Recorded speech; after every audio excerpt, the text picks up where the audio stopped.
ये है New Zealand, Pacific ocean के बिल्कुल साउथ में और ऑस्ट्रेलिया से 4000 किलोमीटर दूर। दुनिया का दूसरा सबसे बेहतरीन मुल्क जो अपनी हाई क्वालिटी फूड की वजह से पूरी दुनिया में मशहूर है। और मुझे लगता है कि आप में से कुछ लोगों को ये नहीं पता होगा कि मशहूर movie Lord of the ring की शूटिंग भी न्यूजीलैंड में ही हुई थी। न्यूजीलैंड की पॉपुलेशन इस ही के जैसे एक और दूसरे कंट्री यूके के मुकाबले में आधी भी नहीं है।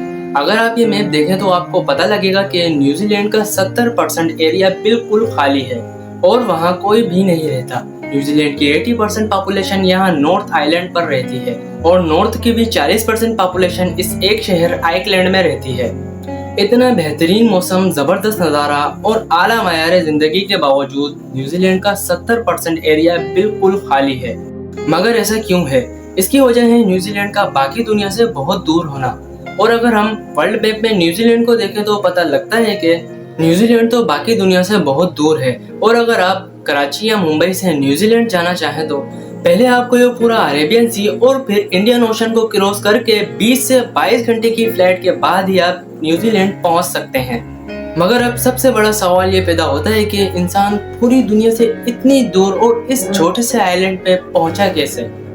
अब यहाँ अगर हम न्यूजीलैंड की असल वेबसाइट पे जाके सर्च करें तो पता लगता है कि आज से 1000 साल पहले मावरी लोगों ने न्यूजीलैंड को दरियाफ्त किया था। मगर अब ये मावरी लोग कौन थे? मावरी पैसिफिक ओशन के सारे हिस्से पर रहने वाले लोगों को कहा जाता था, जिसे पोलिनेशियन आइलैंड भी कहते हैं। सरकारी जराये के मुताबिक 13वीं सदी के आखिर में मावरी लोग अपने ये सारे आइलैंड छोड़कर कश्तियों पर सवार हुए और यहाँ न्यूजीलैंड आ गए। मगर मावरी लोगों ने अपने ये सारे आइलैंड छोड़ क्यों दिए? तो जब हमने इस बात पे रिसर्च की तो पता लगा कि मावरी लोगों के हिसाब से न्यूजीलैंड 13वीं सदी में नहीं, उससे भी तकरीबन 500 साल पहले एक कूपे नाम के मावरी ने डिस्कवर किया था। कूपे एक मछेरा था जो अपने और अपने कबीले के लिए मछलियां पकड़ता था। मगर फिर कुछ ऐसा होना शुरू हुआ कि जब भी वो जाल लगाता तो उसकी मछलियां उस एरिया में रहने वाले ऑक्टोपस खा जाते और उनके हाथ कुछ भी नहीं लगता। अब क्योंकि इन लोगों का असल खाना था ही मछली, तो इनके लिए बहुत बड़े मसले तैयार होना शुरू हो गए।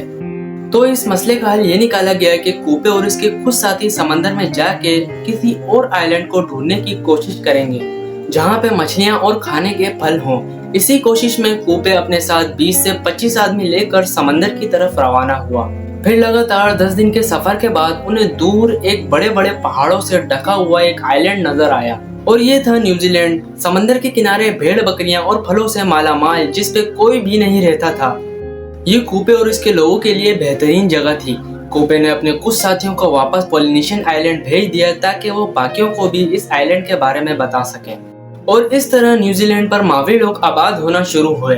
17वीं सदी के आखिर में मावरी लोग सुकून से न्यूजीलैंड पर रहते रहे। पूरी दुनिया से बहुत दूर होने की वजह से ना तो इनकी किसी से दुश्मनी थी और ना तो किसी से खतरा। मगर ये बहुत ही जल्द बदलने वाला था, क्योंकि ये वो वक्त था जब यूके अपनी पावर को बढ़ाने के लिए पूरी दुनिया में घूम रहा था। एक्सप्लोरर्स को भेजा जा रहा था कि वो नए नए आइलैंड्स और कंट्रीज ढूंढे जिस पे यूरोपियंस अपना कब्जा करके अपनी ताकत को बढ़ा सकें। इसी सिलसिले में एक्सप्लोरर एबल टास्मन पैसिफिक ओशन की तरफ किसी आइलैंड को ढूंढने निकला, क्योंकि इस वक्त यूरोपियंस का ख्याल था कि इस हिस्से में कहीं न कहीं कोई आइलैंड जरूर होगा और अगर ऐसा हुआ तो वो यूरोपियंस के लिए बहुत बड़ी कामयाबी होगी। और फिर 1642 में टास्मन ने न्यूजीलैंड को ढूंढ लिया। मगर जब इसने आइलैंड पर उतरने की कोशिश की तो मावरी लोगों के साथ इसकी जबरदस्त लड़ाई हुई और मजबूरन इसे इस आइलैंड को छोड़कर भागना पड़ा।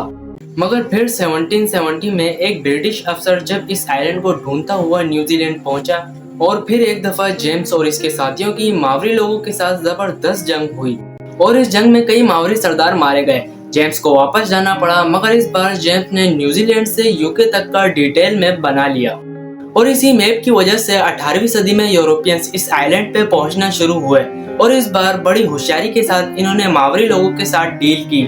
तिजारत और मुनाफे की लालच देखकर ब्रिटिशों ने इधर अपने कश्तियों के अड्डे बनाना शुरू किए और फिर 100 साल बाद ब्रिटिशों ने न्यूजीलैंड का पूरा कंट्रोल ले लिया और ब्रिटिश और मावरी लोगों के दरमियान 1840 में एक मुआहिदा हुआ जिसे द ट्रीटी ऑफ वायतांगी भी कहा जाता है। और इस मुआहिदे के बाद न्यूजीलैंड सरकारी तौर पर यूरोप और ब्रिटिश एम्पायर का हिस्सा बन गया है और इस वक्त मावरी लोगों की तादाद तकरीबन 2.5 लाख थी और आगे 100 सालों में ये तादाद बढ़ने के बजाय 2.5 लाख से 35,000 हो गई। और इसकी बहुत बड़ी वजह ये थी कि जब यूरोपियंस लोग इधर आए तो उनके साथ वो बीमारियां भी आई जो यूरोप में बहुत आम थी।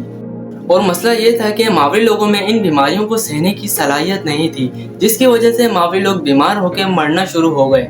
और फिर 19वीं सदी में न्यूजीलैंड बहुत खतरनाक जगह बन गई थी। ट्रीटी ऑफ वाइतांगी के कुछ ही साल बाद ब्रिटिश और मावरी लोगों में जमीनी मलकियत को लेकर जबरदस्त जंग हुई और इस लड़ाई में बहुत से मावरी लोग मारे गए। और फिर आखिरकार ये सारा मामला 1880 में जाके रुका, जब मावरी लोगों के सारे बड़े लोग मारे जा चुके थे। अब ब्रिटिशों को लग रहा था कि ये सारा मामला तरक्की के बगैर आगे नहीं ले जाया जा सकता और इस लड़ाई के फौरन बाद ब्रिटिश हुकूमत ने मावरी लोगों को ज्यादातर प्रोजेक्ट्स का हेड बना दिया और इस तरह न्यूजीलैंड में अमन व तरक्की का सफर शुरू हुआ। मगर फिर भी जो मैंने वीडियो की शुरू में बताया था कि न्यूजीलैंड का 70% से ज्यादा एरिया खाली क्यों है और 80% से ज्यादा लोग इधर नॉर्दर्न साइड पर ही क्यों रहते हैं। असल में इस जगह पर बहुत बड़े बड़े पहाड़ हैं, जिसकी वजह से इस एरिया पर किसी भी बिल्डिंग को तामीर करना नामुमकिन है। इसीलिए न्यूजीलैंड की ज्यादातर आबादी इधर नॉर्दर्न साइड पर ही रहती है और तो और इधर नॉर्दर्न आइलैंड पर बारिश होने की वजह से ऐसी जबरदस्त ग्रीन जमीन है जिसकी वजह से इधर ज्यादा गायें और बकरियां पाई जाती हैं। और तो और न्यूजीलैंड की पॉपुलेशन तकरीबन 50 लाख है, जबकि एक अंदाजे के मुताबिक इधर भेड़ बकरियों की तादाद 3 करोड़ से भी ज्यादा है और इसलिए न्यूजीलैंड दुनिया में सबसे ज्यादा मीट एक्सपोर्ट करने वाला कंट्री भी है। तो ये थी हमारी आज की इंटरेस्टिंग स्टोरी। अगर आपको स्टोरी अच्छी लगी है तो लाइक करके चैनल को सब्सक्राइब कर देना। तो फिर मिलते हैं एक और नई वीडियो में। खुदा हाफिज।